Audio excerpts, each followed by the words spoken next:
예, 안녕하십니까. 책 읽는 자유인 채널을 운영하고 있는 이선입니다. 예, 오늘 네 번째 시간 6월 5일 네 번째 시간입니다. 지금은 9시 53분인데요.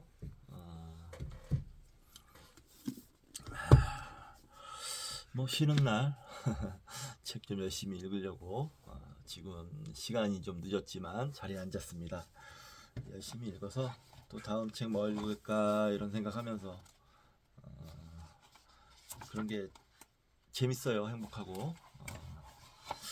다음 책은 정해놨습니다. 네, 종교에 관한 책이에요. 기대해 주시고요. 예, 기대하시나요? 예, 기대해 주셨으면 좋겠습니다. 예. 지금 이제 이재명 대통령 취임 보자 이틀째 열심히 일하고 계시는 것 같아요. 위기에 빠진 우리나라를 빨리 정상으로 돌려놓기 위해서 번영하는 국가로 만들기 위해서 노력을 하고 계시는 것 같은데 응원합니다. 힘내주시기 바라고요. 건강 잘 챙겨주시기 바랍니다. 그리고 뭐 또 하나 말씀드리자면 통합의 행보를 통합을 하시겠다고 하셨는데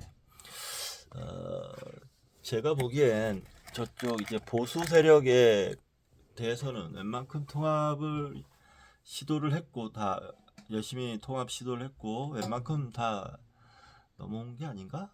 뭐 이런 생각도 들어요. 뭐 좀 더 정계 개편이 이루어질지 어쩔지 모르겠지만 그런 쪽의 통합도 좋지만 이쪽 진보 진영에 비어있는 빈칸의 통합도 좀 해야 되지 않을까? 그런 생각이 좀 듭니다. 가장 대표적인 분이 유시민 전 장관인데 저는 개인적으로 유시민 장관을 중요 보직에 임명을 해서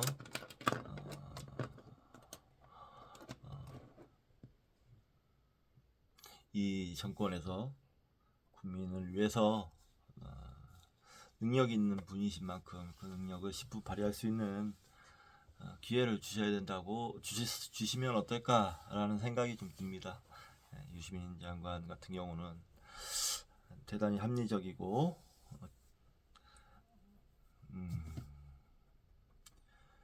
인품이 훌륭하고 그리고 국민들의 지지도 많이 받고 있지 않습니까? 내심 저는 총리를 기대했어요. 사실은 유시민 장관이 총리에 기용되었으면 하고 했는데 사실 그것까지는 좀 무리일 수도 있겠다라는 생각은 좀 들긴 듭니다. 총리는 너무 막중한 자리고 하기 때문에 좀 더 가까운 당내 사람을 임명하는 게 맞죠. 유시민 전 장관 같은 경우는 당내 사람이 아니니까요. 하지만 이제 좀 유시민 장관을 기용해서 미래를 좀 더 도모하는 그런 차원의 인사를 했으면 좋겠어요. 유시민 장관 정도면 대권 후보 수준이죠. 근데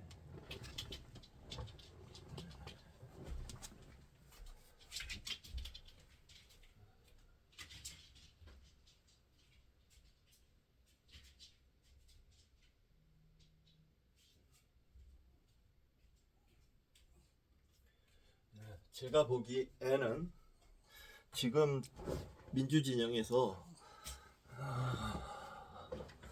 다음 계속 그 정권을 유지하기 위해서는 그런 굵직한 인물들이 많이 포진되어 있는 것이 좋다고 생각합니다. 네. 그렇기 때문에 유시민 전 장관님의 입각을 아마 입각 내지는 주요 보직을 맡게 되는 것을 기대합니다. 예. 자, 중에 앉아. 자, 각설하고 시작하도록 하겠습니다. 이번 시간은 제3회 침팬지 제15장 말 타는 말입니다. 히타이트어 그리고 역사 하기 전에 예, 하기 전에 책 소개시켜드리도록 하겠습니다. 인간이 되다. 새 책입니다. 루이스 다트넬, 이충호 옮김, 흐름 출판 이렇게 되어 있는데요. 오리진, 제가 전에 샀던 책 오리진의 저자입니다. 이게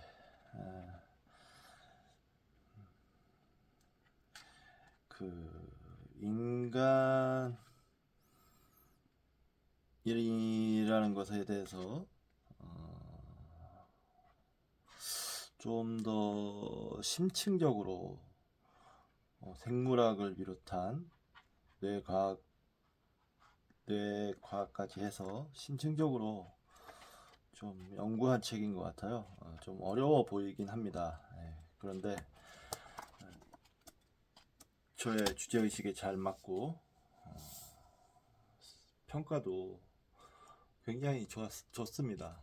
평가도 굉장히 좋고 그래서 샀습니다. 기이한 진화로 만들어진 가장 특별한 존재, 우리가 끝내 인간으로 거듭나는 대서사. 왜 또 이런 책에 좀 더 관심을 갖냐면 인간의 생물학적 한계를 깨는 거에 대한 관심이 많아서입니다. 그러기 위해서는 지금 현재 인간 모습을 제대로 알아야 됩니다.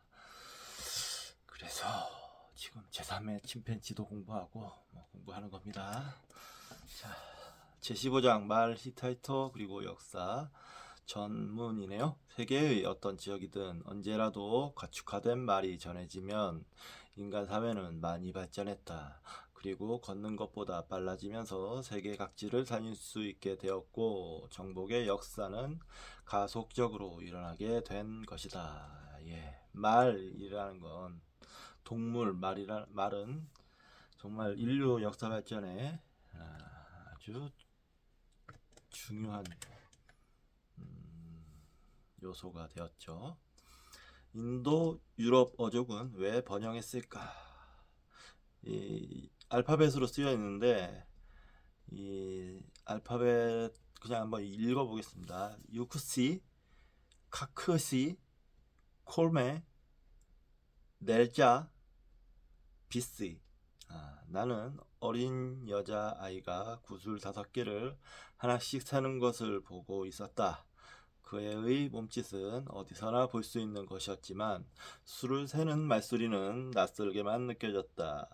유럽 이외의 대부분 지역에서는 영어의 1, 2, 3와 비슷한 언어를 들었을 것이다.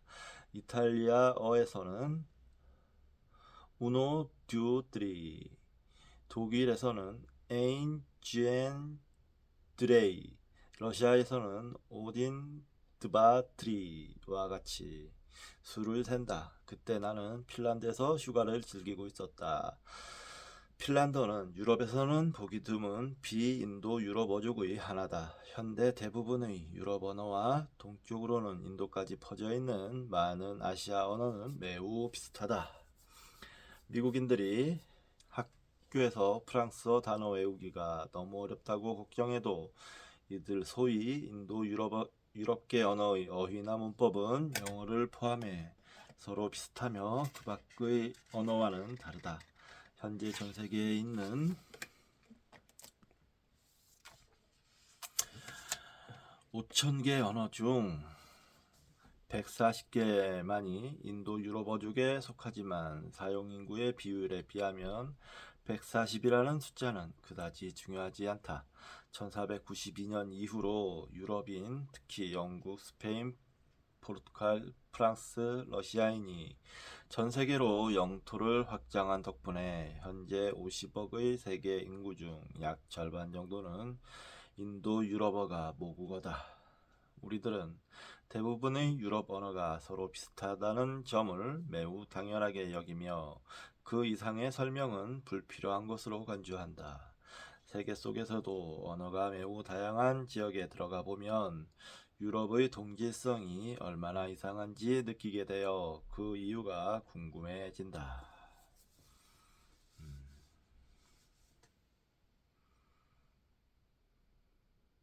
내가 연구한 조사지이기도 하고 20세기에 이르러서야 겨우 외부 세계와 처음으로 접촉하게 된 유기니 고지에서는 아주 가까운 거리에서도 중국어와 영어만큼이나 서로 다른 언어를 쓰고 있었다. 유라시아에 있어서도 외부 지역과의 첫 대면 이전의 상태에서는 언어가 다양했음이 틀림없다. 그러나 인도 유럽어계의 언어를 모국어로 쓰는 일부 종족들이 거의 대부분의 다른 유럽 언어를 밀어낼 때까지 그 다양성은 점차 감소되었다. 현대 세계가 초기의 언어적 다양성을 상실한 모든 과정 속에서도 인도 유럽어의 확대는 가장 중요하다. 그 제1단계는 아주 먼 옛날 인도 유럽어가 유럽과 아시아의 많은 지역에 영향을 미쳤던 시대며 제2단계는 다른 대륙으로까지 확산되기 시작한 1942년부터다. 이 불도저 현상은 언제 어디서 시작되었으며 무엇이 원동력이 되었을까? 왜 유럽에는 핀란드어와 아시리아어가 속한 어족의 언어를 쓰는 민족이 널리 퍼지지 않았을까? 인도 유럽 어족의 문제는 역사 언어학의 가장 유명한 문제이기도 하지만 고고학과 역사학의 문제이기도 하다. 1492년에 시작된 인도 유럽어족의 제2단계 확산의 주역인 유럽인에 대해서는 그들의 어휘와 문법뿐만 아니라 그들이 출항했던 항구, 항해 날짜, 책임자 이름, 그리고 정복에 성공한 요인까지도 알려져 있다. 그러나 제1단계를 이해하기 위한 탐색은 문자가 없던 과거 세계에서 언어도 문자도 베일에 쌓인 익명의 사람들을 찾아다니는 일이다. 물론 나중에는 세계의 정복자가 되어 오늘의 지배사회를 형성한 장본인들이었지만 말이다. 이 탐색은 또한 한편의 위대한 장편 추리소설과도 같은 작업으로서 불교 사원의 비밀의 벽 뒤에서 발견된 언어나 이집트의 미라를 감싼 닌네르 천 위에 불가사의하게도 그대로 보존되어 있던 이탈리아어에서 그 해결의 실마리를 찾을 수 있다.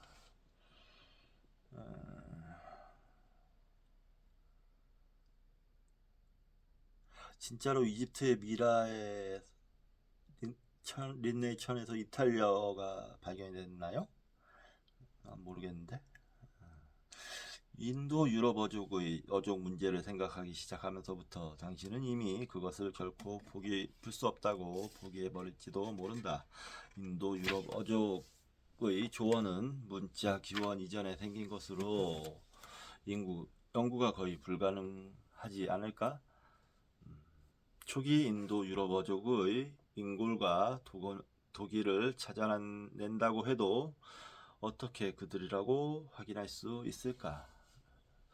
유럽 중앙에 사는 오늘날 헝가리인의 골격이나 도자기는 이론의 여지가 없을 만큼 전형적인 유럽인의 것이다. 미래의 고고학자가 지금의 헝가리 도시를 발굴하게 되더라도 문자의 증거가 발견되지 않는 한 헝가리인이 비인도 유럽계 언어를 사용했다는 사실은 짐작조차 하지 못할 것이다.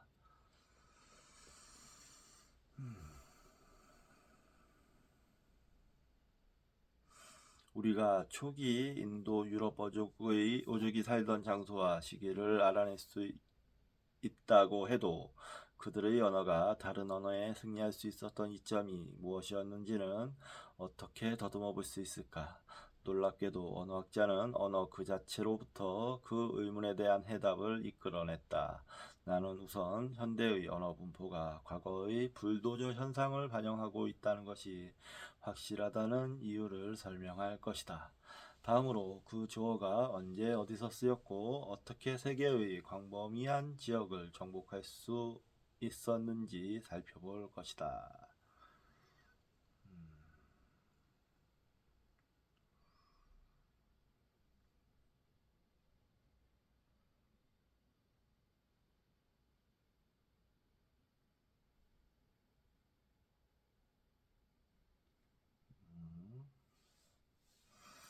언어의 확산과 바꿔치기.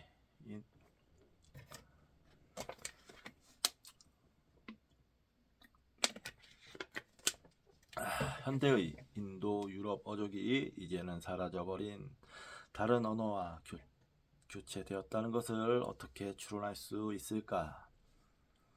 아메리카와 오스트레일리아에서 영어와 스페인어가 모국어를 몰아내고 현대의 언어를 구축한 과거 500년 동안 이미 관찰된 제2단계의 바꿔치기에 대해서 말하려는 것이 아니다.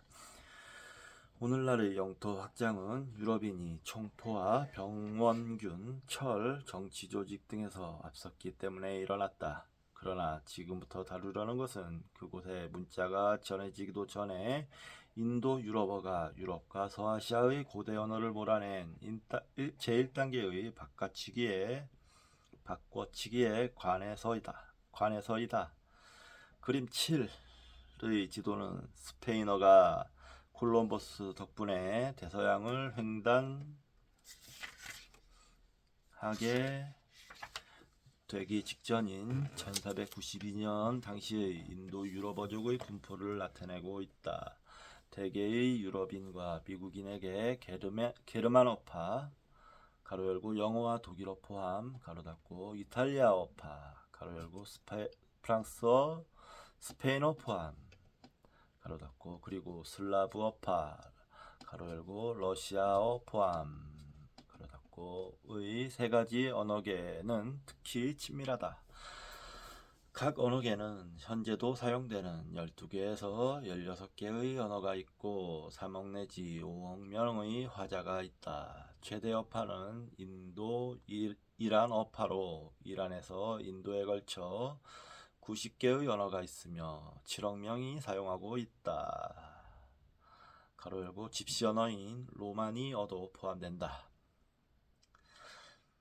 비교적 소규모의 잔존하는 어족은 그리스어, 알바니아어, 아르메니아어, 발트어, 가로 열고 리투아니아어와 라트비아어, 가로 닫고 켈트어, 가로 열고 웨일스어와 게일어를 포함, 가로 닫고 어로 각각 겨우 200만에서 1000만 명 정도가 사용하고 있다.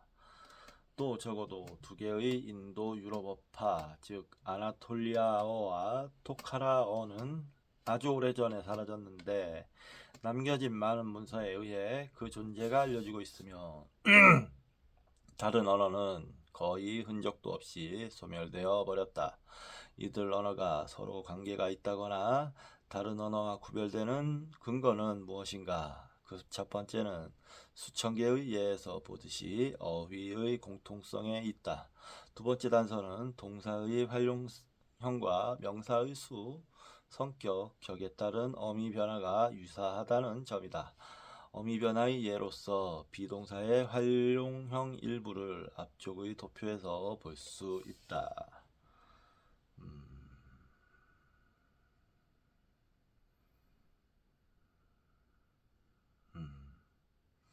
인도 유럽어족과 비인도 유럽어 동사 활용. 네.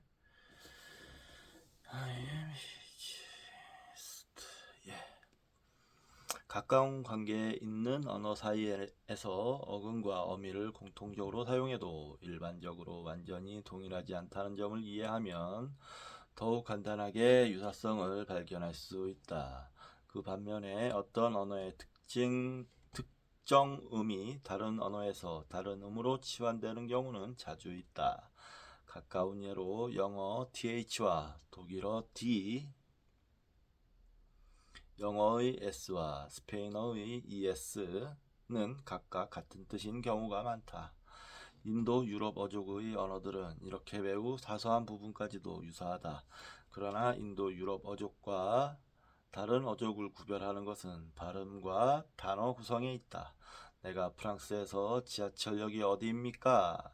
라고 물으면 그 억양은 내가 들어도 이상할 만큼 형편없다. 그러나 남아프리카의 몇몇 언어의 쩍하고 혀차는 소리를 연상케 하는 발음이나 유기니 저지대의 호수 습지 평원어의 8단계의 높낮이가 있는 모음에 비하면 프랑스어의 어려움은 비교조차 안 된다. 호수 습지 평원의 친구는 나에게 어떤 새의 이름을 가르쳐 주면서 재미있어 했다. 그 새의 이름이 배설물이라는 낱말과 높이만 달랐기 때문이다. 그 친구는 내가 그 새에 관한 정보를 마을 사람에게 물을 때마다 가만히 지켜보곤 했다. 인도 유럽어족은 발음이 독특한 동시에 단어의 구성도 독특해서 동사와 명사의 어미가 변한다. 우리가 외국어를 배울 때 열심히 암기하는 변화가 그것이다.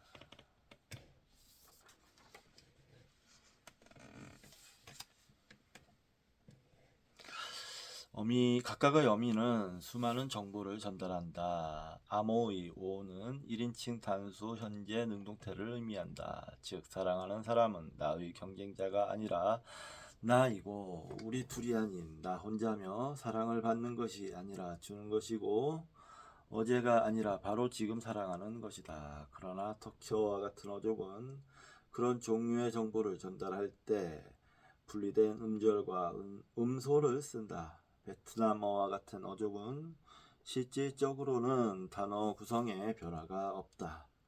인도 유럽어족에 속하는 언어들이 그런 유사성을 갖고 있으면서도 한편으로는 저마다 차이가 있는 이유가 무엇일까? 몇 세기에 이르는 동안 문서로 쓰여져 남아있는 언어를 살펴보면 시간과 함께 변화되는데 그것이 그 원인을 찾는 실마리다. 예를 들면 현대 영어를 쓰는 사람은 18세기 영어를 고풍스럽다고 생각하지만 그래도 이해할 수는 있다. 우리들은 섹스피어 가로 열고 1564년에서 1616년의 작품을 읽을 수는 있지만 그의 단어를 이해하는 데는 각주가 필요하다. 그러나 서사시 베어울프 700년에서 750년경 부와 같은 고전 영어 텍스트는 실질적으로 외국어와 같다. 이와 같이 기원이 같은 언어를 쓰는 사람들이 여러 지역으로 확대됨에 따라 각지에서 단어와 발음이 독자적으로 변하고 필연적으로 다양한 방언이 생겨났다. 1607년에 영국인이 이민을 시작한 이후 겨우 수세기 만에 아메리카 각지에서 그러한 현상이 발생했다. 또한 수세기가 지나면서 방언은 대화하는 사람들 간에 이해하지 못할 정도로 변화되어 다른 언어로 자리매김하게 된다. 이 과정을 가장 잘 실증하는 예는 라틴어에서 발전한 로망스어계의 언어이다. 8세기 이후 현대까지 남겨진 텍스트를 보면 프랑스, 이탈리아, 스페인, 포르투갈, 루마니아 각지의 언어가 어떻게 라틴어에서 서서히 확산되어 서로 분기됐는지를 알 수 있다. 라틴어에서 현대 로망스어가 파생된 경로를 더듬어 보면 가까운 관계에 있는 언어군이 공통의 고대에서 어떻게 발전해 왔는지를 알 수 있다. 라틴어의 텍스트가 현존하지 않는다고 해도 라틴인의 모국어는 대부분 현대 파생 언어를 비교함으로써 재구성할 수 있을 것이다. 같은 방법으로 모든 인도 유럽어족의 계통도 일부는 고대 텍스트에서 일부는 추론에 근거해서 재구성할 수가 있다. 따라서 언어의 진화 역시 다윈의 생물 진화론처럼 유전과 분기의 과정을 밟으며 변화한다. 사람의 뼈와 마찬가지로 언어 면에서도 현대의 영국인과 1788년 오스트레일리아 식민지와 함께 갈라져 나간 현대의 오스트레일리아인은 수만 년 전에 분기된 중국인과 비교하는 경우보다 훨씬 비슷하다. 인접한 민족과 만났을 경우에는 고유성을 확보할 수 있겠지만 오랜 시간이 흐른다면 세계의 어떤 지역의 언어라도 분기를 계속할 것이다.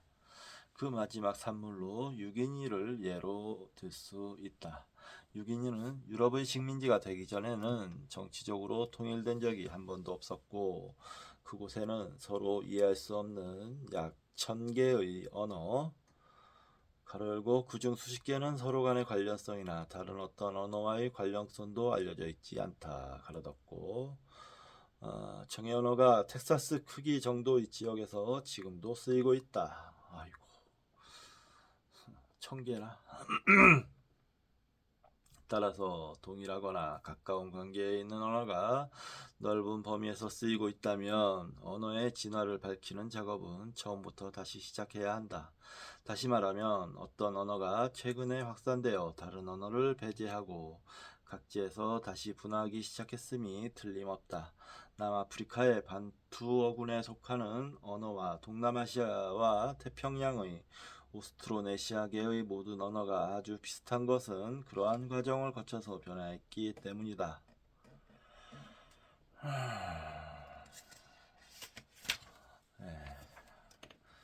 이 언어는 항상 좀 어렵습니다.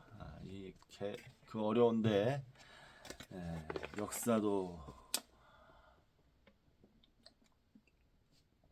역사적으로 보려고 하니 뭔 말을 하는지도 솔직히 잘 모르겠네요. 로망스어는 여기서도 가장 좋은 기록을 제공해준다. BC 500년경 라틴어는 로마 근처의 좁은 지역에 국한되어 있었고 이탈리아에는 다른 많은 언어가 함께 쓰여지고 있었다. 그러나 라틴어를 쓰는 로마인이 늘어나면서 다른 언어들은 모두 근절되고 유럽의 다른 지방에도 대륙 켈트어와 같은 인도 유럽어 몇 개가 한꺼번에 사라졌다.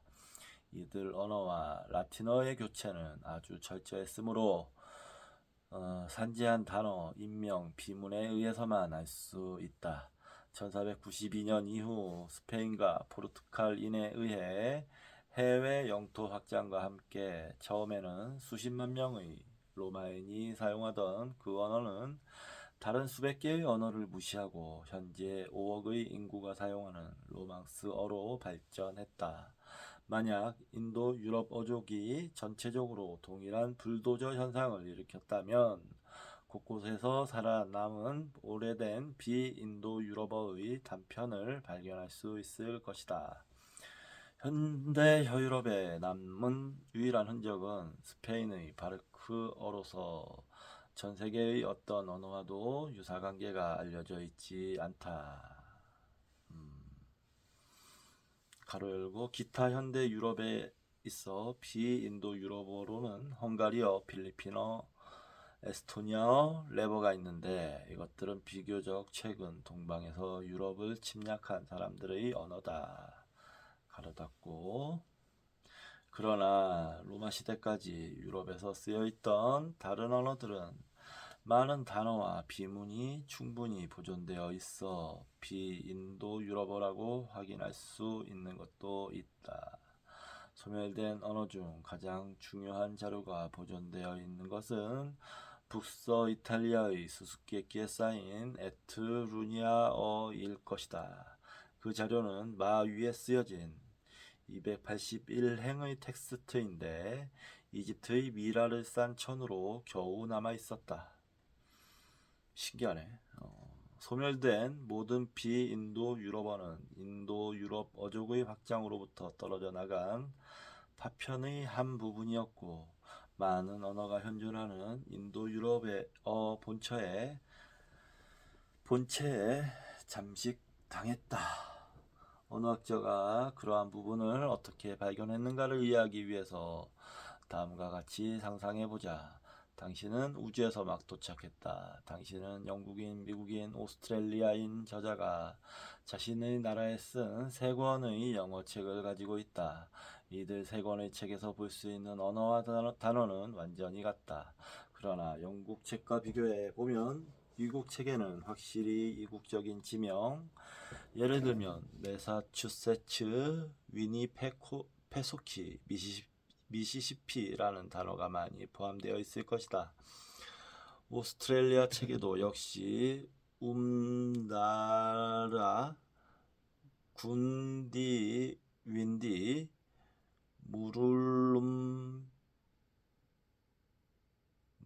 비지 같은 이국적인 지명이 더욱더 많이 포함되어 있을 것이다. 당신은 아마 아메리카와 오스트레일리아를 찾아온 영국인 이주민이 다른 언어를 쓰는 원주민과 만나 그들로부터 전통적인 지명과 특산물 이름을 들었을 것이라고 추측할 것이다. 어쩌면 알려지지 않은 이들 모국어의 단어와 발음에 대해서 무엇인가를 추측할 수 있을지도 모른다. 그러나 사실 그곳에서 지명을 빌려온 미국과 오스트레일리아 원주민의 언어와 빌어온 말을 통한 간접적인 추론이 옳았다는 것을 알 수 있다. 일부의 인도 유럽어를 연구하는 언어학자도 현재는 소멸된 비인도 유럽어임이 확실한 언어에서 빌어온 단어를 비슷하게 간파했다. 예를 들면 유래를 밝힐 수 있는 그리스어의 약 6분의 1은 비인도 유럽어임을 알 수 있다. 그 단어들은 침략한 그리스인이 원주민에게서 차용했을 것이다. 콜린트와 올림포스 같은 지명, 올리브나무와 포도나무 같은 그리스 작물 이름, 아테네와 오디세우스 같은 신과 영웅 이름이 그렇다. 그와 같은 단어는 그리스어를 쓰는 정부 민족에게 전해졌던 인도 유럽계 이전에 있던 집단 언어의 흔적일지도 모른다. 지금까지 살펴본 바와 같이 인도 유럽어가 고대 불도저 현상의 산물임을 드러내는 증거가 적어도 4가지가 있다. 첫째, 현존하는 인도 유럽어의 계통관계. 둘째, 최근까지 정복된 적이 없었던 유기니와 같은 지역에서 볼 수 있는 언어적인 다양성. 셋째, 로마 시대 이후에도 유럽에서 살아남은 비인도 유럽어. 넷째, 인도 유럽어에서 볼 수 있는 비인도 유럽어의 흔적이 그것이다.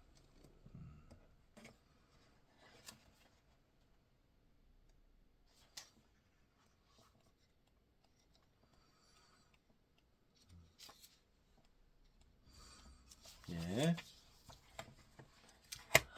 32분. 네, 좀 쉬었다가 하도록 하죠. 아유, 정경이 자식이 잘 누워있다가 갑자기 제가 책상에서 양반다리만 하면 그냥 와가지고 올라타려고. 다리 아파 이놈아. 정경아, 아빠 다리 아파. 아빠 다리 아파. 자, 혼자 누워있어 가서. 옳지. 네, 잠시 쉬었다 하겠습니다. 가서 자, 이제 잠자.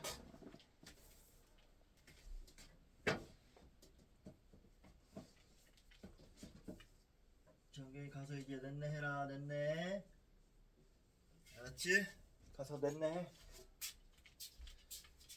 아이고.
364쪽 계속 읽도록 하겠습니다. PIE 소실된 모언어. 먼 과거에 인도 유럽어의 모체가 되는 언어에 관한 증거가 확인된다면 그 일부라도 재구성할 수 있을까? 얼른 생각하면 이미 소멸해 버렸고 문헌도 없는 언어를 배우는 것은 무모한 일이라고 생각된다. 그러나 실제로 언어학자는 모언어의 파생어에 해당하는 언어의 공통 어근을 조사함으로써 모언어의 대부분을 재구성해왔다. 일례를 들면 양이라는 단어가 현대 인도 유럽어의 각 어류에서 전혀 다르다면 모 언어에서 양을 어떻게 나타냈는가에 대해 누구도 결론을 내리지 못한다. 그러나 그 단어가 일부 언어에서 비슷하다면 특히 인도 이란어나 켈트어와 같이 지리적으로 떨어진 언어 사이에서도 비슷하다면 여러 언어가 모 언어로부터 같은 어근을 물려받았을 것이라고 추측할 수 있을 것이다. 파생 언어 사이에서 바뀌어진 음을 안다면 모 언어의 어근 형태까지 재구성할 수 있을지도 모른다. 그림 8에 나타난 것과 같이 인도에서 아일랜드까지 많은 인도 유럽어에서 양을 나타내는 단어는 실제로 매우 비슷하다. 아비스, 하위스, 오비스, 오이스, 오이 등 현대 영어의 쉽은 다른 어근에서 온 게 확실하나 영어에도 에위, 암양이라는 말에 원래의 어근이 남아있다. 여러 인도 유럽어가 가져온 음의 변화를 종합하면 원형은 오위스였다.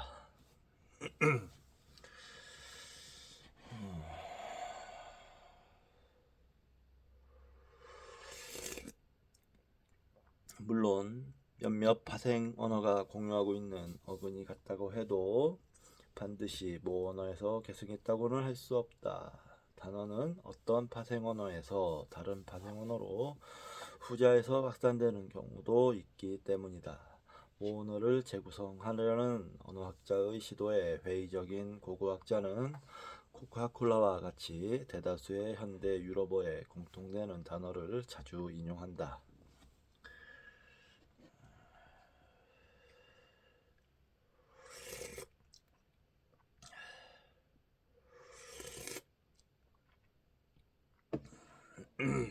고고학자는 언어학자가 코카콜라와 같은 단어까지 수천 년 전의 모 언어에 귀속시키려고 하는 것은 불합리하다고 주장한다. 실제로 코카콜라의 예는 언어학자가 최근의 차용어와 고대의 유산을 어떻게 구별하는가에 대해 다시 한번 생각해 보게 한다. 이 단어는 분명히 외래어 가로 열고 코카는 실제로 페루 인디언이고 콜라는 서아프리카에서 유래했다. 가로 닫고 외래어며 고대 인도 유럽어의 어근이 나타내는 것과 같은 언어 간 동질음의 변화가 없다. 그러한 방법에 의해서 언어학자들은 원시 인도 유럽어 보통은 생략하고 PIE라고 하는 모언어 문법의 대부분과 약 2000개의 어근을 재구성했다. 현대 인도 유럽어의 모든 단어가 PIE에서 전달됐다는 것은 아니다. 실제로는 많은 신조어와 차용어가 추가되었기 때문에 절반은 다른 것이다. PIE 어근에서 파생된 단어로는 수천 년 전 사람들이 명명했을 것 같은 인간 세계에서 다루는 언어, 즉 숫자나 인간관계를 나타내는 말, 신체 부위와 그 동작을 나타내는 말, 하늘, 밤, 여름, 추위와 같은 보편적인 사상과 관념을 나타내는 말 등이 있다.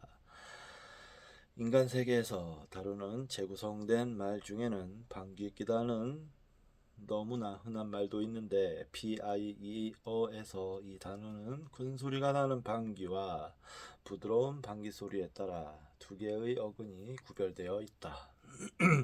큰 방귀의 어근은 현대 인도 유럽어 중에서도 비슷한 말을 만들어서 영어에서는 파트로 된 것이다.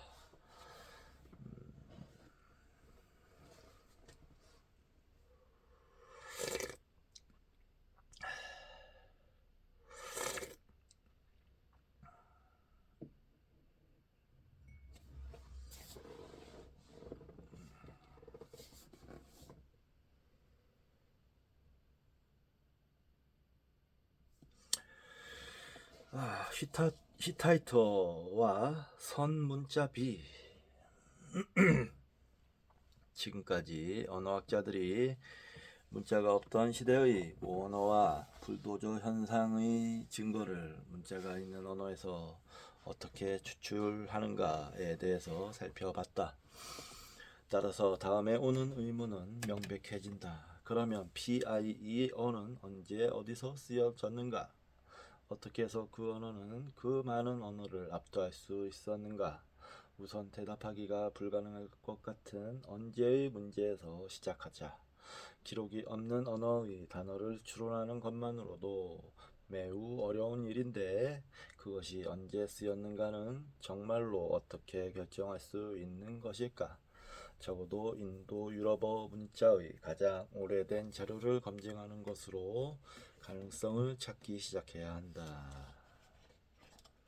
연구자가 밝힐 수 있었던 가장 오래된 자료는 BC 800년에서 1000년경의 이란어의 문서와 BC 1200년에서 1000년경에 쓰여진 것으로 짐작되는 산스크리트 문자였다.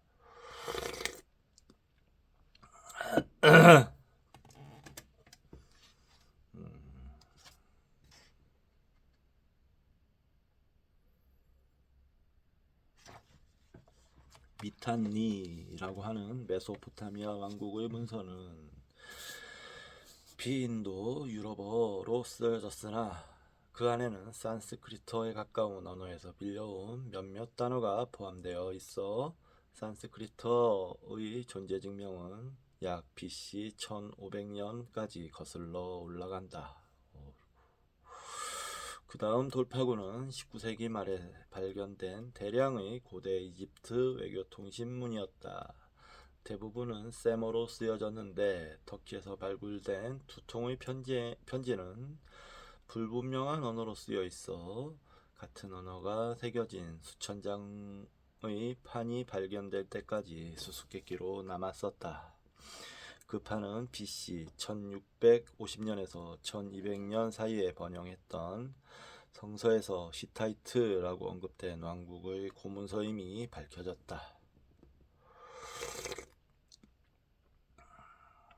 1917년에 해독된 히타이트어가 현재는 소멸된 인도 유럽어의 일종인 아나톨리아어에 속하는 언어로 그전에는 몰랐던 매우 독자적이고 고풍스러운 언어라는 설이 발표되자 학자들은 매우 놀랐다.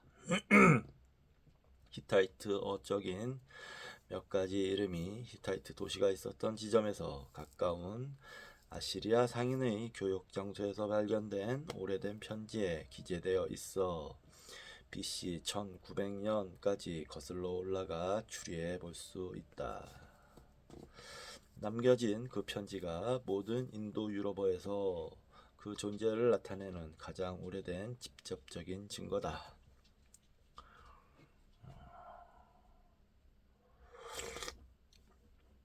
BC 1900년까지 올라가요? 와, 대단하네. 이렇게 해서 1917년 시점에서 인도 유럽 어족의 두 가지 언어 아나톨리아어와 인도 이란어는 각각 BC 1900년 내지 1500년까지는 존재하지 않았다는 사실을 알게 되었다. 제3의 초기 어파의 존재는 1952년에 입증됐다. 젊은 영국인 암호 해독가인 마이클 벤틀리스는 1900년경 발견된 이후 해독이 불가능했던 고대 크레타와 그리스 문자, 소위 섬 문자 B가 그리스어의 오래된 형태라는 것을 밝혀냈다. 섬 문자 B의 석판은 BC 1300년경의 것이다. 그러나 히타이트어와 산스크리트어, 고대 그리스어는 서로 매우 달라. 그 차이는 1000년 전에는 분기되지 않았던 현대 프랑스어와 스페인어의 차이보다 훨씬 크다. 따라서 히타이트어와 산스크리트어, 그리스어는 BC 2500년이나 그 이전까지 PIE에서 나뉘어 있었던 것으로 보여진다. 이들 어파 간의 차이는 얼마만큼의 초기를 암시하고 있는 것일까?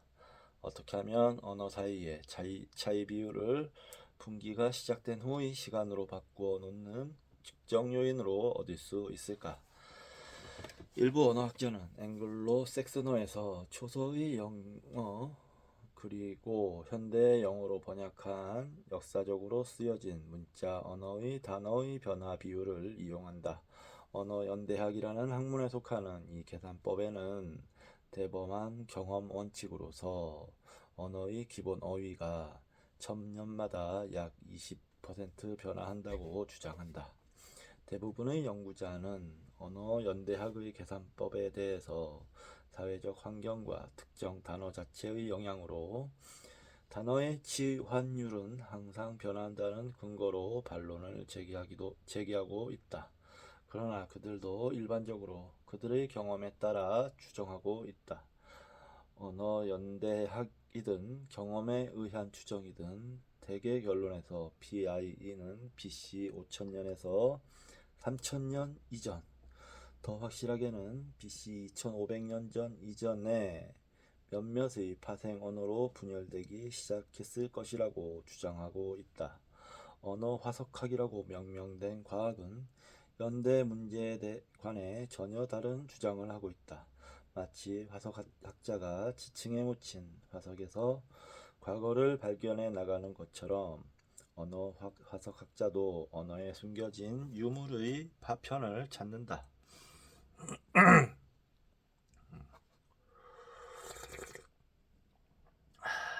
이 작업을 이해하기 위해서 언어학자가 PIE 어휘 중 약 200개를 재구성하는 경우를 살펴보자.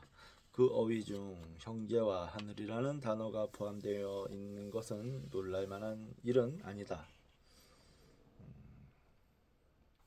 그 단어는 인간 언어의 발생 이후 더 많이 늘어나 명명됐을 것이다.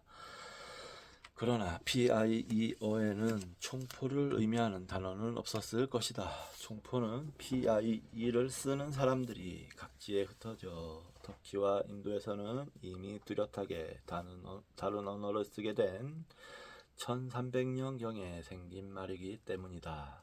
실제로 총포를 나타내는 단어의 어근은 영어에서는 건, 프랑스어에서는 푸실, 러시아어에서는 르지쇼 등 인도 유럽어에서도 다양한데 그 이유는 명백하다. 각각의 언어가 PIE어에서 총포를 나타내는 같은 어근을 전승받지 않고 총포가 발명된 시점에서 각 언어가 독자적으로 언어를 만들었거나 차용했기 때문이다. 총포의 예에서 알 수 있듯이 발명된 연대를 알면 발명품으로 그 이름이 PIE어로 재구성되어 있었는가의 여부를 알 수 있다. 총포와 같이 PIE어의 분열 이후 발명된 많은 물건들은 재구성된 이름이 없다. 형제와 같이 분열 전에 알려졌던 개념과 발명품은 그 이름이 있을 수 있다. 많은 PIE어는 확실히 소실되었으므로 그 이름이 반드시 있지는 않다. 눈과 눈썹에 해당하는 PIE어는 알려져 있지만 PIE어를 썼던 사람에게도 반드시 있었을 속눈썹을 나타내는 말은 알려진 것이 없다.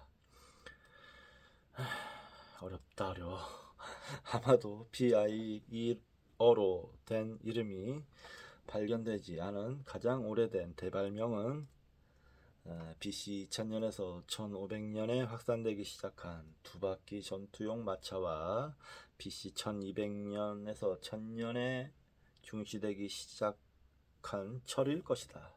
히타이트어의 존재에 의해 PIE어의 분열이 BC 2000년 이전이라는 것을 확신할 수 있으므로 비교적 새로운 시대의 발명품을 나타내는 PIE어가 없어도 놀랄 일은 아니다. 뭔 말인지는 알겠는데 좀 더 오래전에 전개됐을 것으로 PIE어에서 이름을 알 수 있는 말로는 BC 8000년경에 비로소 가축화된 양과 사냥, BC 6400년에 가축화된 소, 가로 열고 암소, 송아지, 수소를 나타내는 각각의 단어가 있다. BC 4000년경에 가축화된 말이 가축화될 무렵에 발명된 쟁기 등이 있다. PIE에서 연대를 알 수 있는 최근의 발명품은 바퀴인데 그것은 BC 3300년경에 발명됐다. 별도의 증거가 없어도 언어 화석학의 추론에 따르면 PIE어가 분열된 연대는 BC 2000년보다는 이전이고 BC 3300년보다는 뒤라는 결론에 이른다. 이 결론은 히타이트어, 그리스어, 산스크리트어 간의 차이에서 얻은 결론과 일치한다. 최초의 인도 유럽 어족의 흔적을 발견하려면 BC 5000년에서 2500년 사이, 좀 더 자세하게는 약 BC 3000년 전 무렵의 고고학적인 기록을 집중적으로 조사하면 된다는 결론을 얻을 수 있다.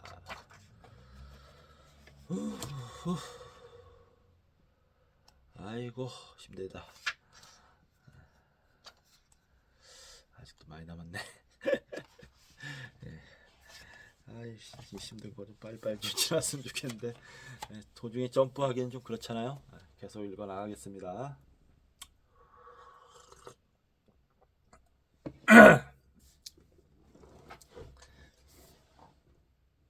PIE어의 고향, 언제에 대한 의문에 대해 정당한 결론에 이르렀으면 이번에는 어디서 PIE어가 쓰였는지 알아보자. PIE어의 고향에 관한 중요성이 최초로 인정된 후 언어학자들의 견해는 지금까지 일치하지 않았다. 북극에서 인도까지, 유라시아 대서양 연안에서 태평양 연안까지 그럴듯한 대답은 모두 제출되었다. 고고학자인 J.P. 멜로리의 말처럼 이 문제는 연구자가 인도 유럽어족의 고향을 어디로 정하는가가 아닌 연구자가 지금 그것을 어디에 두는가가 되어버렸다. 이 문제를 풀기가 왜 그토록 어려운지 이해하기 위해서 우선 지도를 보고 서둘러 대답을 찾아보자. 357 1492년 현재 현존하는 인도 유럽 어파의 대부분은 실질적으로 서유럽에 한정되었고 인도 이란어만이 카스피해 동부로 확산됐다. 따라서 PIE어의 고향을 탐색하는 해답으로 서유럽이 가장 간단할 것이다. 그러면 범위가 조금 좁혀지기 때문이다. 그런데 이 해답을 찾는데 불리하게도 1900년 오래전에 소멸된 새로운 인도 유럽어의 세 가지 의미에서 있을 수 없을 것 같은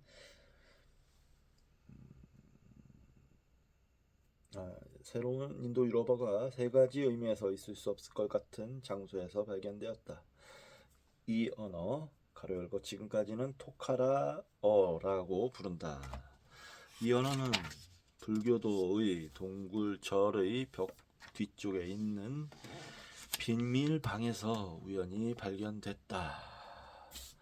그 방에는 불교도의 수도사나 상인에 의해 BC 600년에서 800년경에 기묘한 언어로 쓰여진 고문서가 들어있는 서고가 있었다.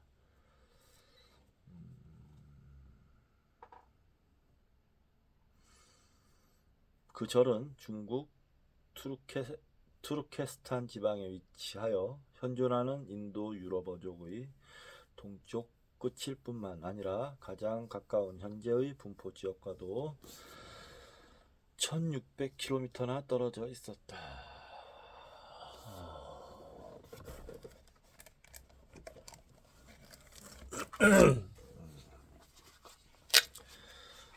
신기하네요. 토카라어는 인도 유럽어 중에서 지리적으로 가장 가까운 언어인 인도 이란어와는 관련이 없고 오히려 서쪽으로 수천 마일 떨어진 유럽 언어와 관련이 있어 보인다. 마치 중세 초기에 스코틀랜드 주민이 중국어와 비슷한 언어를 사용했던 것처럼 말이다. 토카라인이 헬리콥터로 중국 투르케스탄 지방까지 도달한 것이 아니라는 사실은 확실하다. 그들은 걷거나 가축을 타고 그곳으로 갔다. 그러므로 중앙아시아에서는 이외에도 인도 유럽어가 있었는데 애석하게도 비밀 서고에 문서를 남기지 않고 사라져 버린 것 같다. 현대 유라시아 언어 지도는 토카라어와 기타 소실된 중앙아시아의 인도 유럽어에 무슨 일이 있었는가를 확실히 보여주고 있다.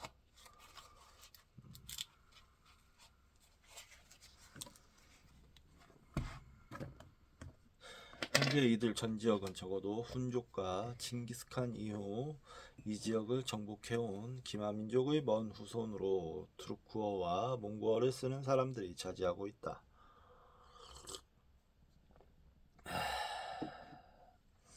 칭기스칸 군대가 하라트를 점령했을 때 사륙한 인간이 240만 명이었는지 160만 명에 불과했는지에 대해서는 학설이 분분하나 그 행위로 인해 아시아의 언어 지도가 변했다는 점에는 이론이 없다. 한편 갈리아인이 켈트어를 사용하는 것을 시저가 들었던 것처럼 유럽에서도 많은 인도 유럽어가 소멸되고 다른 인도 유럽어로 바뀌었다. 언뜻 보면 1492년 현재 인도 유럽어의 중심점이 유럽에 있는 것은 아시아의 근대의 언어 대참사로 인한 인위적인 효과다. 아시아에서의 근대의 언어 대참사로 인한 인위적 효과다. 만약 정말로 PIE어의 고향이 BC 600년까지 인도 유럽어가 확산됐던 아일랜드에서 중국 투르케스탄에 이르는 범위를 중심으로 위치했다면 그 고향은 서유럽이 아닌 코카서스 북쪽 러시아의 스텝 가로 열고 러시아 남부의 대초원지대 가로 닫고 스텝이 된다. 언어는 PIE어의 분열 시기에 관해 실마리를 준 것처럼 PIE어의 고향에 대해서도 실마리를 제공하고 있다. 하나의 단서는 인도 유럽어와 관련된 가장 분명한 어족은 핀란드어와 러시아 북쪽 산림지대의 모국어를 포함하는 피노우그리 어족인 셈이다.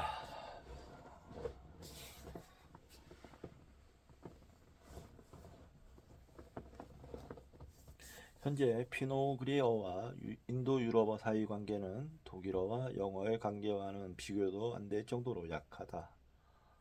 영어는 겨우 1500년 전에 북부 독일에서부터 영국에 전해졌기 때문이다. 그것은 또한 인도 유럽어 중에서도 아마도 수천 년 전에 풍기했을 것으로 여겨지는 독어와 슬라브어파 사이의 연계보다도 훨씬 약하다. 그 관계는 아주 먼 옛날의 피아이이어와 원시 피노그리어 사이의 유사성을 암시한다. 피노그리어는 북러시아 산림에서 발생했으므로 피아이이어의 고향은 그 산림의 남부 러시아 스테피에 될 수도 있다는 점은 시사한다. 한편 피아이이가 가장 남쪽, 예를 들면 터키에서 발생했다면 인도 유럽어와 가장 가까운 친척은 근동의 고대 세머였을지도 모른다. 피아이이어의 고향을 알기 위한 두 번째 단서는 국소수의 인도 유럽어 중의 일부로 구성된 비인도 유럽어의 어휘에 있다. 특히 그리스어에서 그것이 자주 보인다는 것은 이미 살펴보았는데 히타이트어, 아일랜드어, 산스크리트어에서도 발견된다. 이 점에서 이들 지역은 예전에 비인도 유럽어족에게 점령되었으나 후에 인도 유럽어족에게 침략당한 것으로 보여진다. 만약 그렇다면 PIE어의 고향은 아일랜드나 인도 가로 열고 어쨌든 오늘날 이들을 후보지로 드는 학자는 거의 없으나 가로 닫고 인도도 그리스나 터키도 아니라는 결론이 된다.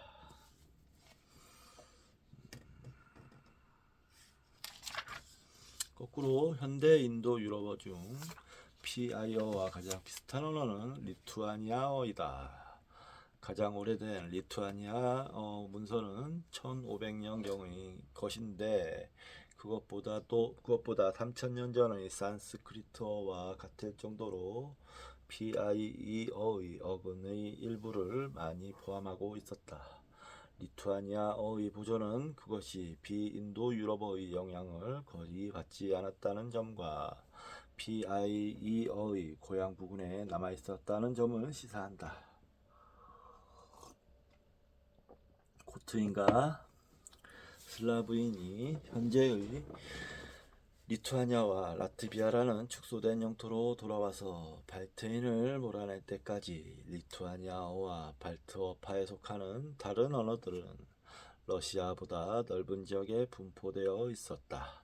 이러한 이유에서도 PIE어의 고향은 역시 러시아에 있었을 것이라고 생각된다.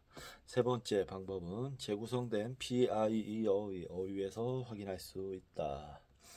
PIE어에 BC 4000년경에 흔히 쓰던 사물의 이름은 포함되어 있으나 BC 2000년까지는 알려지지 않았던 사물의 이름이 없다는 점이 어떻게 PIE어가 쓰였던 시대를 아는 근거가 되는가에 대해서는 이미 살펴보았다. 마찬가지로 사물의 이름의 유무를 조사하면 PIE어가 쓰였던 장소도 밝힐 수 있을지도 모른다. PIE어에는 눈을 나타내는 단어가 있는데 이곳으로 열대가 아닌 온대 지방이라는 것이 나타난다. 이 단어는 영어 스노우의 어근과 연결된다. PIE어의 이름을 갖는 많은 야생 동식물 가로 열고 무스, 쥐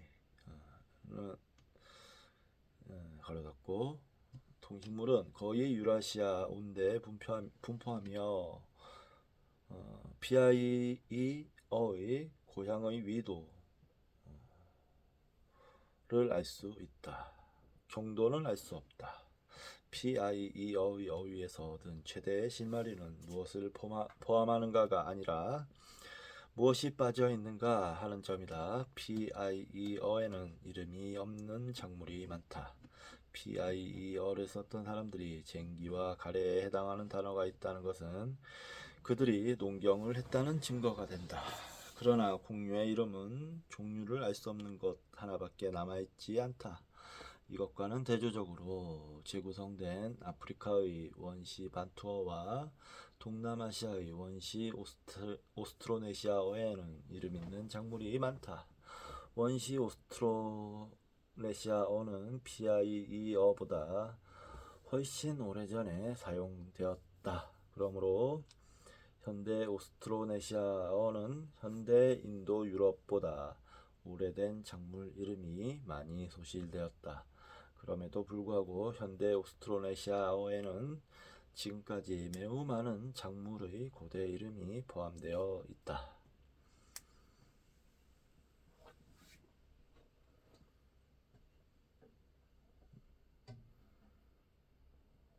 따라서 PIE어를 썼던 사람들에게는 실상 아주 소수의 작물밖에 없었고, 좀 더 발전된 농경 지역으로 이동한 그들의 자손이 작물 이름을 차용하거나 만들었을 것이다. 그러나 이 결론에서는 두 가지 수수께끼가 생긴다. 첫 번째는 BC 3500년에 유럽 전 지역과 아시아 대부분의 지역에서 농경은 주요 생계 수단이었다. 그렇다면 PIE어의 고향이 되는 후보 지역은 매우 좁혀져서 농경이 그다지 우세하지 않은 지역일 것이라는 결론이 나온다. 그렇다면 PIE어족은 어떻게 영토 확장을 할 수 있었을까 하는 의문이 두 번째 수수께끼다. 반투족과 오스트로네시아족의 세력이 확대된 원인은 그들의 선조가 농경민이었다는 데 있다. 원주민보다 인력에서 우수했던 그들이 수렵 채진민의 영토로 확산됐던 것이다. 농경민으로서는 미숙한 PIE어족이 유럽 농경지에 진입했다는 것은 그 이전에 경험한 역사를 뒤엎는 결과가 된다. 그러므로 인도 유럽어족의 기원이 어디인지를 풀기 위해서는 가장 어려운 문제를 해결해야 한다. 그것은 왜라는 의문이다. 조금 저는 이렇게 읽으면서 따라가니까 이해가 되는데, 이렇게 혹시 들으시는 분들은 따라오시는 분들이 있을지 없을지. 매우 어렵고 좀 지루한 내용이죠. 근데 좀 재밌습니다. 읽다 보니까 추리소설 같아요. 세계 제패의 열세, 문자 시대에 들어서기 직전의 유럽에서는 언어학적 불도저 현상의 원인이 될 만큼 큰 영향력을 가진 2대 경제 혁명이 발생했다.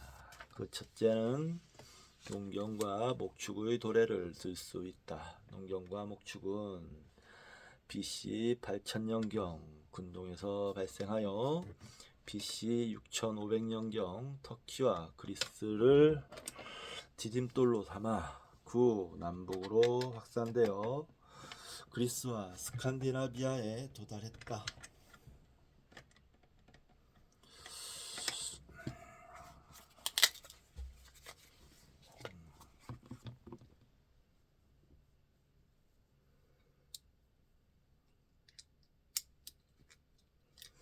농경과 목축은 이전의 수렵이나 채집만 하며 살았을 때보다 인구를 훨씬 증가시켰다. 영국 캠브리지 대학의 고고학 교수 콜린 램프루는 최근 저서에서 터키 출신의 농경민이 유럽에 인도 유럽어를 가져온 PIE족이라고 주장했다.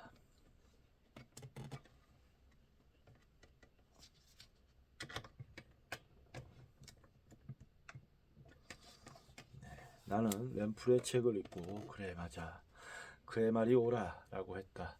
농경은 아프리카와 동남아시아에서처럼 유럽에서도 틀림없이 언어학적 격변을 불러일으켰을 것이다.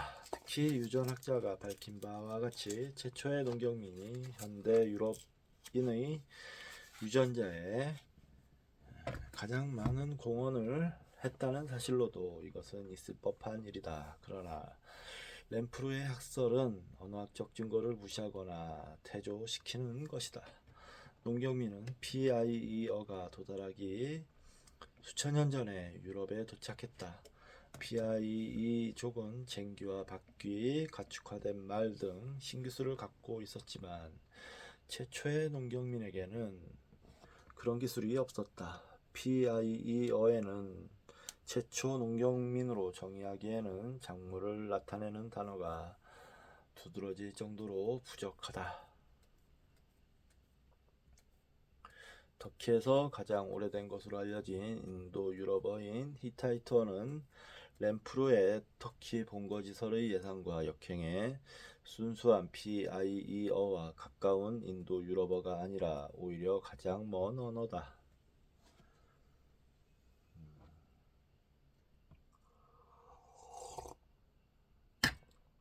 램프루의 설은 다음과 같은 3단 문법에 불과할 뿐이다.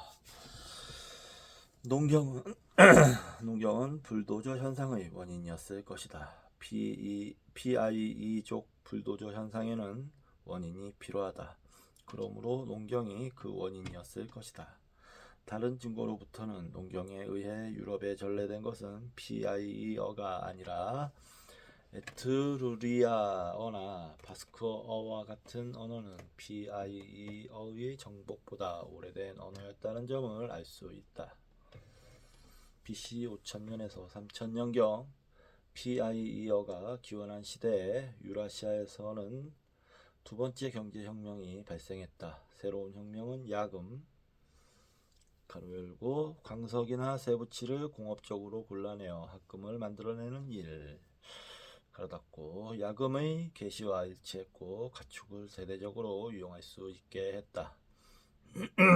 가축은 100만 년 동안 인류가 야생동물에서 얻었던 것처럼 고기와 모피를 제공했을 뿐만 아니라 우유나 털실을 생산하거나 쟁기와 화물차를 끌거나 사람을 태우는 새로운 목적에도 사용되었다. 이 혁명은 멍에와 쟁기, 우유와 버터, 털실과 천, 그리고 바퀴가 달린 탈 것과 관련된 단어들, 가로 열고 바퀴, 바퀴의 회전축, 수레의 끌채, 마구, 차바퀴의 바퀴통, 바퀴를 굴 때 고정시키는 핀, 가로 닫고 등 PIE어의 어휘에 짙게 반영되어 있다.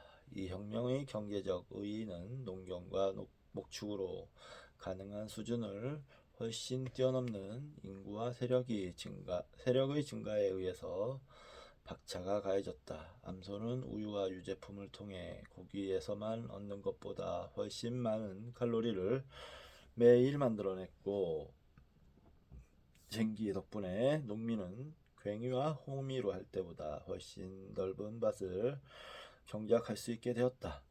동물이 끄는 수레를 이용해 사람들은 훨씬 먼 지역까지 개발했고, 또한 그곳의 산물을 마을로 가지고 돌아와 조리해 먹을 수도 있었다. 이러한 진보 때문에 이 혁명이 어디에서 발생했는가를 말하는 것은 어려워졌다. 혁명이 매우 급속도로 확산되었기 때문이다. 바퀴가 달린 수레는 BC 3300년 이전에는 알려지지 않았으나 최초의 연대에서 겨우 수세기가 지난 시기에 이미 유럽과 중동을 횡단했다고 광범위하게 기록되어 있다.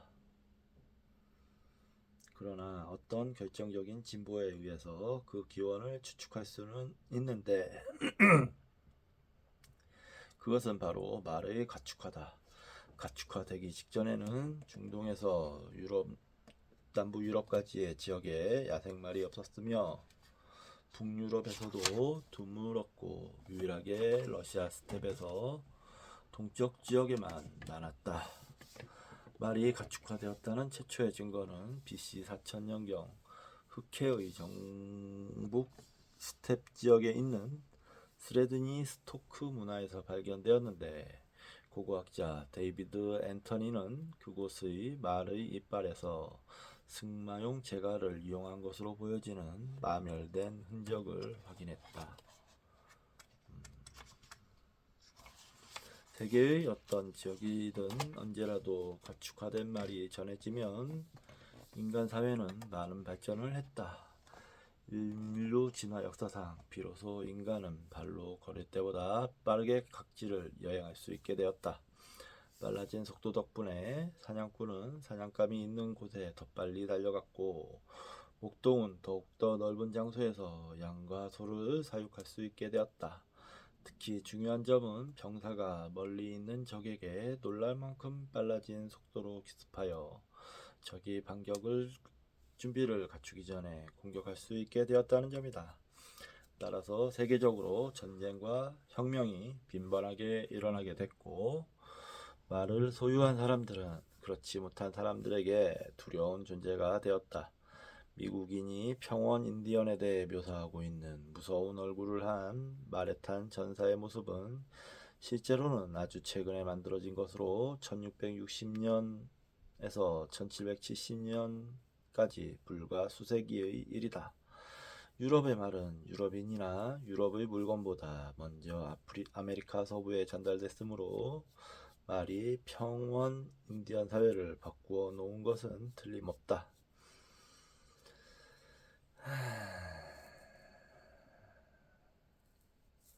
BC 4000년경의 아주 먼 옛날에도 가축화된 말이 러시아의 스텝, 가로 열고 남부 러시아에서 중앙아시아에 걸쳐 펼쳐진 건조한 초원지대, 가로 닫고 스텝의 인간 사회를 마찬가지로 변화시킨 사실이 고고학적으로 증명됐다.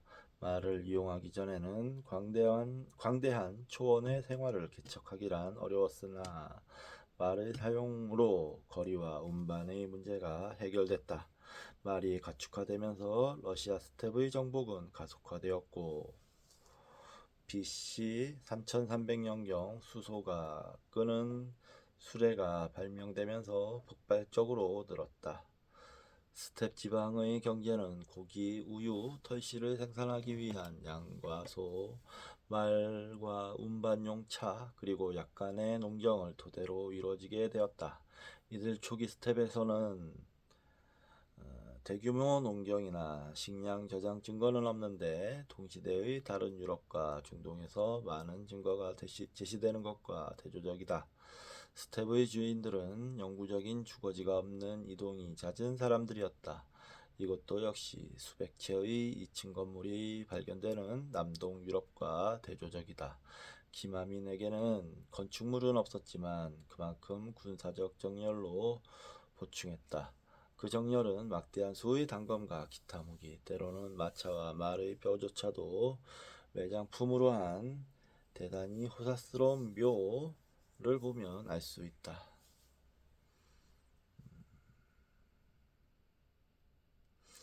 그렇게 해서 러시아의 드네프로강은 갑자기 문화적 경계가 되었다. 그 동쪽에는 무장한 기마민들이 살았고 서쪽에는 풍요로운 농경민 마을과 곡창지대가 있었다. 이리와 양이 옆에 있으면 어떤 일이 벌어질까? 보나마나 약한 자의 고기를 강자가 먹는 약육강식의 피비린내 나는 싸움이 벌어지게 마련이다. 바퀴의 발명으로 기마민족의 경제력이 완결된 순간 그들이 만든 물건은 중앙아시아 스텝을 돌파하여 수천 마일이나 떨어진 동쪽으로 단숨에 확산됐다. 그러한 이동 과정 중에 토카라족의 조상이 생겨난 것 같다. 스텝 민족이 서쪽으로 확장해서 이동한 흔적은 유럽 농경민의 마을들이 거대한 방어 정착 지역으로 스텝에 아주 가깝게 집중되어 있는 점, 그 사회가 붕괴된 후 서쪽으로 헝가리에 이르기까지 유럽의 독특한 스텝식 묘가 출현한 점을 통해 알 수 있다. 스텝 민족의 불도저 현상의 원동력이 된 기술혁명 중 그들의 면목을 가장 확실히 세운 유일한 것은 뭐니뭐니 해도 말의 가축화다. 그들이 바퀴가 달린 수레나 우유나 털실이 있던 중동의 각 문명이 지닌 과학기술을 독립적으로 발전시켰을지도 모르지만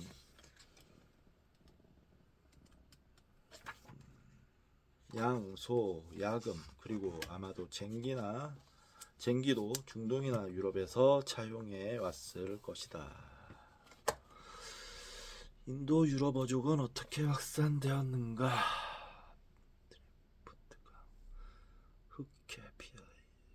이 지도는 현재 사용되는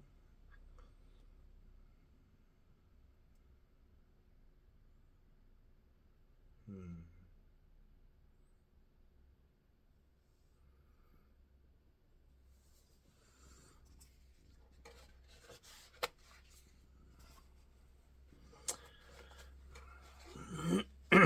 그것들은 스텝 민족의 확대를 단독적으로 설명해주는 비밀 병기가 아니다.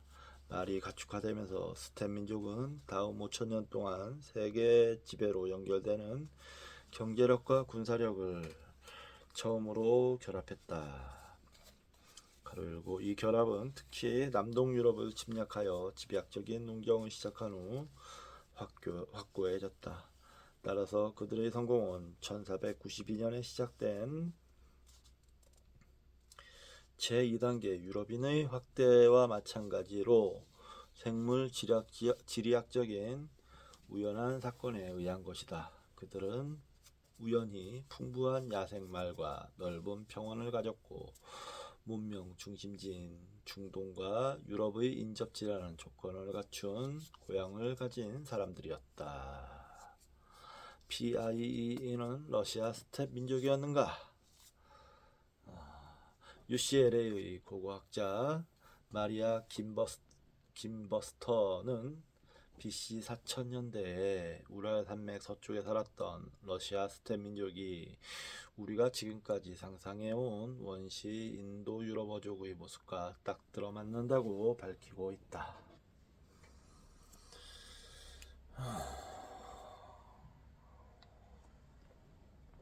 그들은 바로 그 시대에 살았고 그들의 문화는 PIE어로 재구성되는 중요한 경제 요소 그리고 바퀴와 말 등 가로닫고를 포함하고 PIE어에는 없는 요소 전차와 많은 작물 이름 등은 그들의 문화 속에 없었다.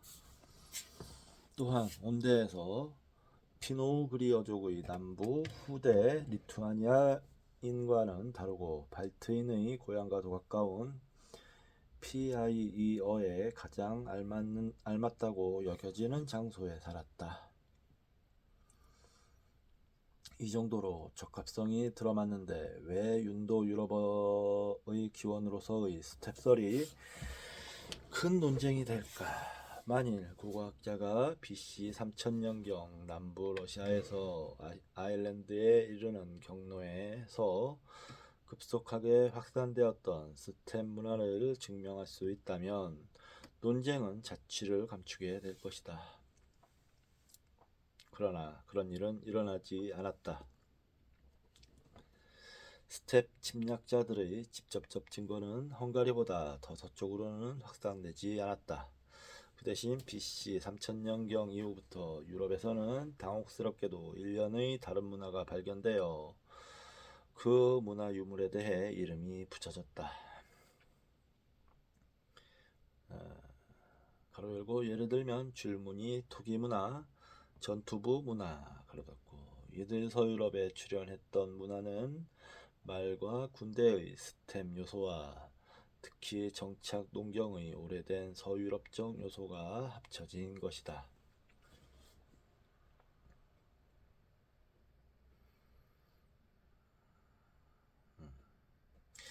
이러한 사실에 의해 스텝 가설을 전체적으로 축소하여 받아들여 서유럽 문화의 출현을 지역적인 발전으로 보는 고고학자가 많다.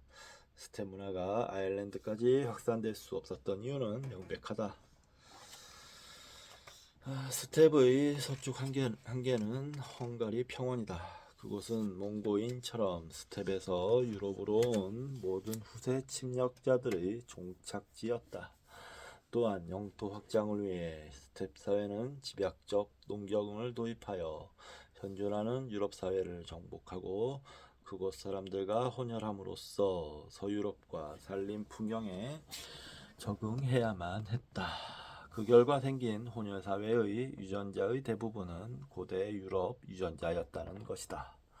스텝 민족이 헝가리까지의 남동 유럽에 그들의 모국어인 PIE어를 강제 제어했다면 그 결과 고유의 스텝 문화 그 자체가 아니고 인도 유럽어의 이세 문화가 생겼을 것이고 그것은 더욱 확산되어 유럽 각지로 퍼졌을 것이다. 대규모 문화 변형이 나타나는 고고학적 증거를 살펴보면 그렇게 파생된 문화는 BC 3000년에서 1500년에 유럽과 동쪽의 인도에 이르기까지 도처에서 생긴 것이라는 점을 알 수 있다.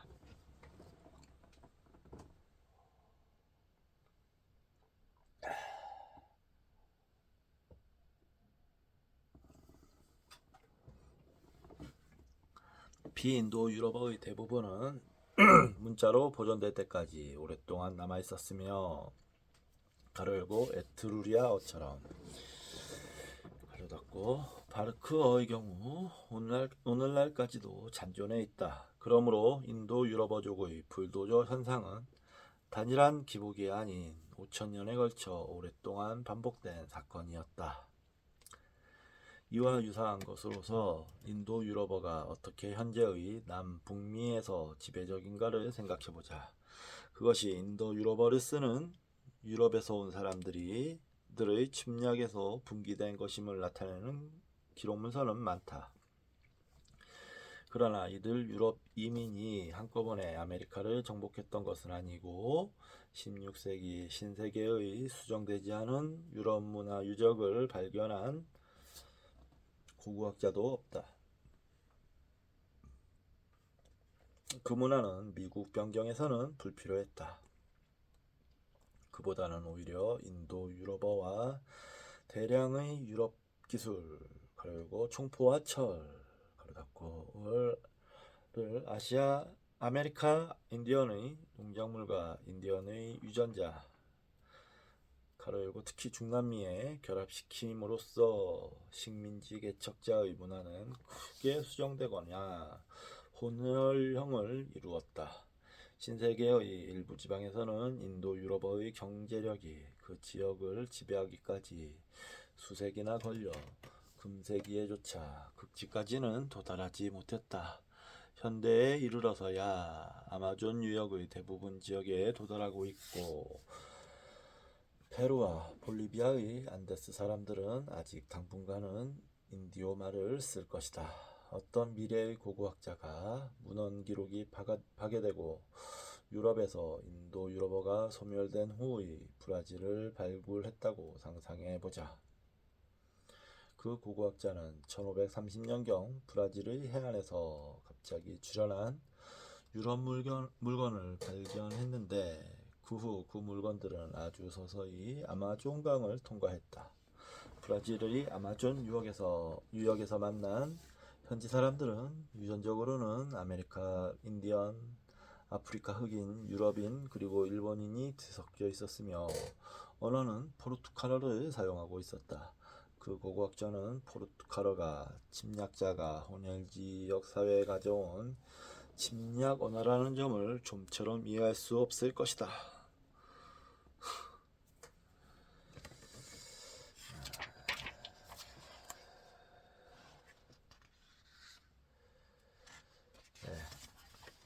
거의 끝났습니다.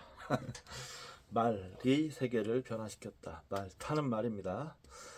PIE족이 확산한 BC 4000년 후에도 말과 스템 민족과 인도 유럽어의 세룡 교류는 유라시아 역사를 계속 형성해 나가게 했다.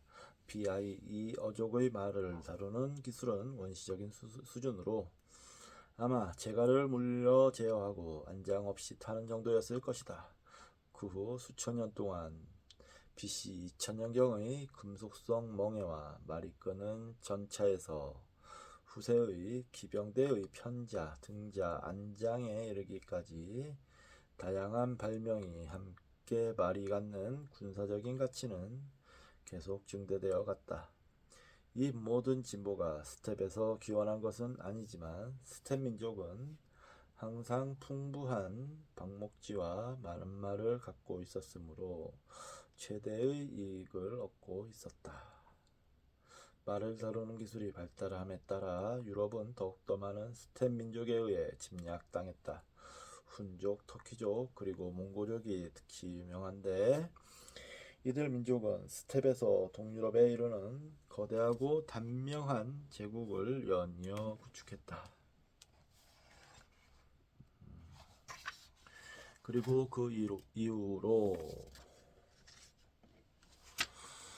스텝 민족은 그들의 언어를 서유럽에 전파할 수 없었다. 안장 없는 말을 탄 피아이이족이 가축화된 말이 전혀 없던 유럽에서 처음으로 침공했던 시기에 그들은 최대의 우월감을 만끽했다.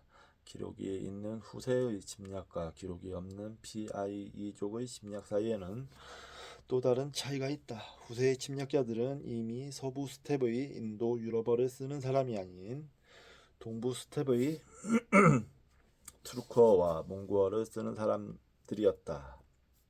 11세기에 중앙아시아에서 번성했던 터키족이 최초로 인도 유럽 문자를 가졌던 히타이트족의 토지를 침공할 수 있었던 것은 말 때문이었다. 가장 중요한 혁신은 그들의 후손과 부딪히면서 변화되었다. 유전자로 보면 터키인의 대부분은 유럽인이나 언어 측면에서는 비인도 유럽어족 그리고 투르크어족이다.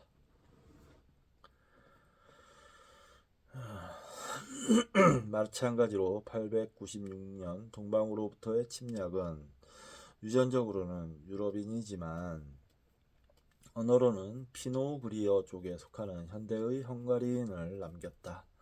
터키와 헝가리는 소규모인 스텝 기마민의 침략군이 어떻게 그들의 언어를 유럽 전체에서 강제로 쓰게 할 수 있었는가를 설명해 줌으로써 그 밖의 유럽에서 어떻게 인도 유럽어를 쓰게 되었는가에 대한 모델이라고 볼 수 있다.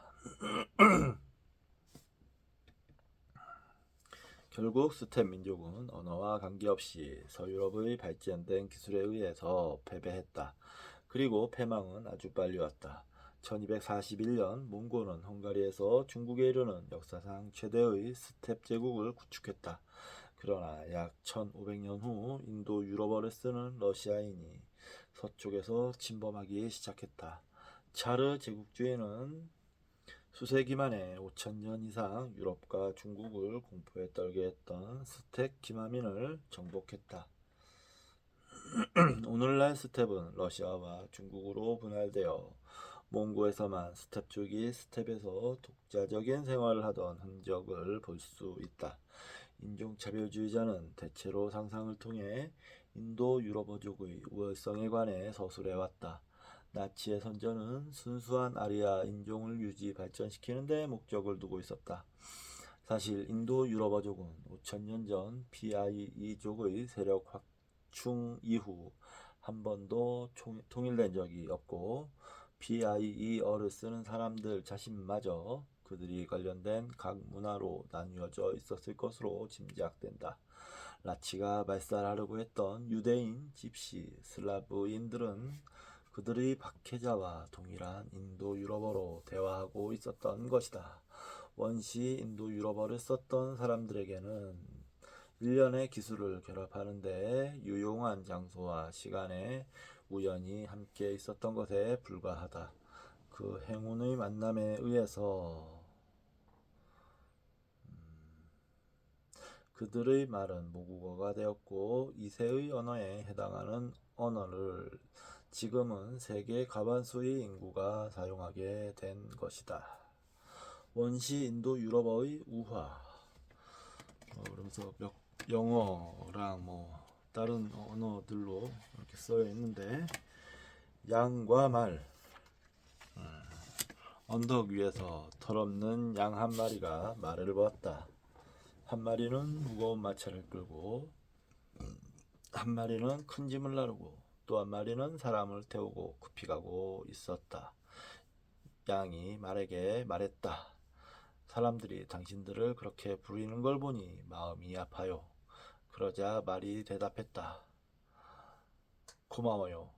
그러나 우리는 사람들이 양의 털로 따뜻한 옷을 만들어 입는 것을 볼 때 마음이 아파요. 당신도 털이 없네요. 이 말을 들은 양은 초원으로 불이 나게 도망갔다.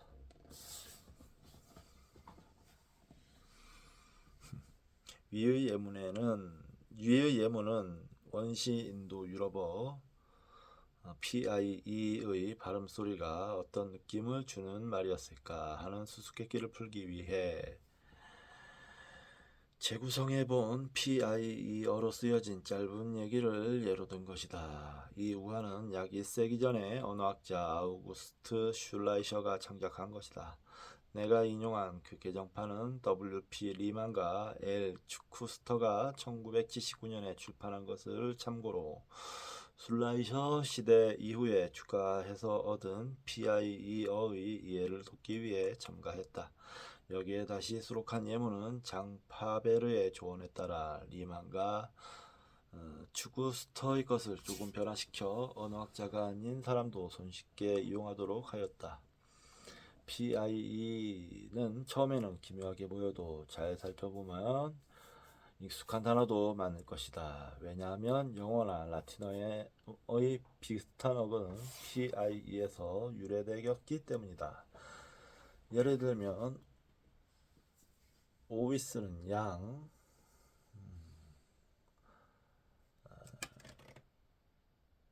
울라는 털실, 에쿠스는 말, 라틴어,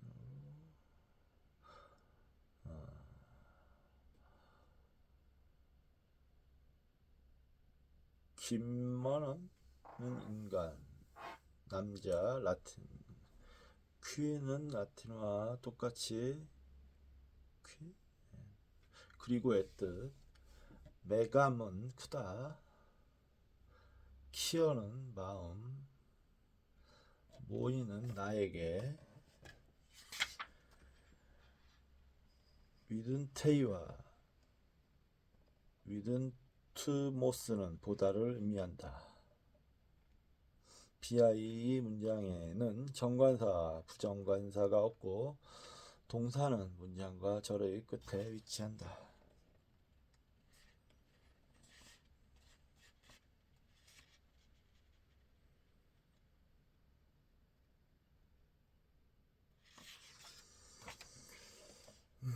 이 문장은 한 언어학자가 PIE어란 이러했을 것이라고 추측해서 보여준 것이며 정확한 예라고는 보지 말아주기 바란다.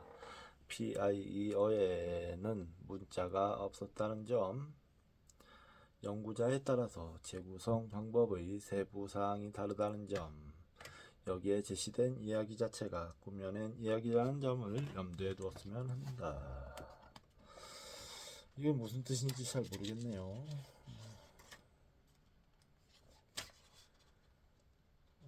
뭐 좀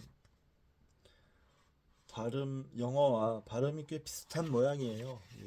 영어로 하나 돼 있고 PIE 언어로 유추되는 이렇게 문장으로 돼 있는데 아까 그 양과 말의 이야기를 말입니다. 예, 여기까지가 15장이었습니다. 아이고 어려운 내용이었는데 중간에 좀 흥미로운 부분도 좀 있긴 있었어요. 근데 원시 인도 유럽어가 저쪽 러시아 남쪽 초원지대 유목민들로부터 시작된 것 같다라고 얘기하는 부분은 인상적이었습니다. 예. 여기까지 하도록 하겠습니다. 예, 이제 거의 11시 37분인데요. 이제 저도 잠을 잘 때가 되었고 양치하고 잠자리에 들어야 될 것 같습니다.